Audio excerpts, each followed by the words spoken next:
բայց մենք նաև պետքա մենք անդադ խոսում ենք տարբեր քրեական ենթամշակույթի մասին ենք խոսում, թմրանյութերի մասին ենք խոսում, առողջ ապրելակերպի, այդ երեխան որտեղ առողջ ապրելակերպով զբաղվի։ Եթե հեծանիվ քշելու ճանապարհ չկա, հեծանիվ չկա, լողավազան չկա, մարզադպրոց չկա, խաղահարապարակ չկա, այս չկա, այն չկա, այն չկա, մնում է բանը, մնում է չգիտեմ, ինչ որ դատարկ տարած, որ ով ինչով ասես լցնում է։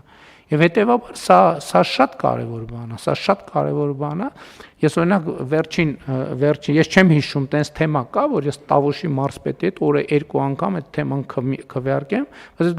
քննարկեմ, բայց լողավազանի թեման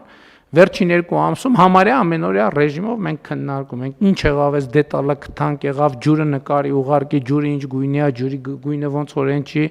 ինչ եղավ եւ այլն եւ այլն։ Հիմա ոնց որ թե եկանք հասանք կետի, էդ էլ բան չի, թվում է թե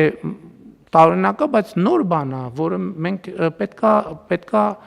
աշխատենք, հանդիպենք, առերեսվենք խնդրի հետ, որ կարողանանք լուծել, եւ ի սկզբանե ես մարզպետին ասել եմ եւ Իջևան խոշորացված համայնքի ղեկավարին, որ ստեղ սկսում ենք, որովհետեւ ու ինքը պիլոտային նշանակություն ունի, ստեղ երբ որ համոզվենք, որ լավ ամեն ինչ, պետքա տասնյակ մեր բնակավայրերում այս լողավազանը անպայման լինի, էլի եմ ասում չբացառելով, այստեղ աշխարհագրության հարցն է, որ մենք պետք է այս նախագծերը ճիշտ տեղաբաշխենք, որ կուտակումներ չլինեն, որ մի տեղ այնքան խտացնենք 4-5 հատ լինի, հետո 100 կիլոմետր շառավղով ոչ մի բան չլինի,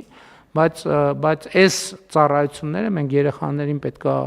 մատուցենք, որովհետև դա առաջին նախ բարոյական պարտավորություն է, քաղաքական պարտավորություն է, երկրորդն է ռազմավարական ծրագիր է իրականում Հայաստանի երկարաժամկետ զարգացման համար, որովհետև մարդկային ռեսուրսը ամենակարևոր կապիտալն է, որ մենք ունենք, որովհետև հետո մենք ստիպված ենք լինում, այսինքն ստիպված չենք լինում, լավ չի, որ մենք ստիպված ենք լինում առողջության բուժման եւ այլնի վրա